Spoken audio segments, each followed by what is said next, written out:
Hi అండి, ఈరోజు mini vlog వచ్చేసి మన గార్డెన్లో ఉన్న గ్రేప్స్ చూపిస్తాను అనమాట. చెట్టు నిండా గుత్తులు గుత్తులుగా అయితే కాసాయి.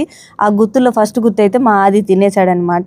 మేము ఓపెన్ ప్లేస్లో ఉండడం వల్ల గాలి ఎక్కువ, బట్టలు ఆరేసినా కూడా ఆ బట్టలు కింద పడిపోతూ ఉంటాయి. రోజంతా ఈ ఎత్తి పెట్టుకోవడానికి టైం సరిపోతూ ఉంటుంది. నేను ఇప్పుడు వెళ్ళి హెడ్ బాత్ చేసి పూజ చేయాలి. నేను యూజ్ చేస్తున్న షాంపూ అయితే బేర్ అనాటమీ వల్ల యాంటీ డాండ్రఫ్ షాంపూ. ఇది ఎందుకు యూజ్ చేస్తానంటే ఈ మధ్య కాలంలో డాండ్రఫ్ ఎక్కువైంది, సో దానికోసం అని చెప్పేసి ఇది యూజ్ చేస్తున్నాను. ఈ షాంపూ వచ్చేసి 3 washes లోనే అప్ టు 100% డాండ్రఫ్ రెడ్యూస్ చేస్తుంది. ఇది non drying formula due to ingredient pentavitin, reduces itchiness. ఇది ఫ్రెష్ ఫ్రేగ్రెన్స్ ఇస్తుంది. Suitable for men and women, all types of hair and scalps కి సూట్ అవుతుంది. మీకు కూడా డాండ్రఫ్ ప్రాబ్లం ఉంటే ఈ ప్రొడక్ట్ ని స్క్రీన్ మీద ట్యాగ్ చేస్తాను, పర్చేస్ చేసి ఒకసారి ట్రై చేయండి. ఈ రోజు శనివారం, సో పూజ రూమ్ అంతా క్లీన్ చేసుకొని పటాలు తుడిచేసి బొట్లు పెట్టుకుంటున్నాను అనమాట. ప్రతి శనివారం ఆదిని పూజ చేయమని బతిలు నడుతుంటా, కానీ చేయలేదు ఈ వారం అయితే.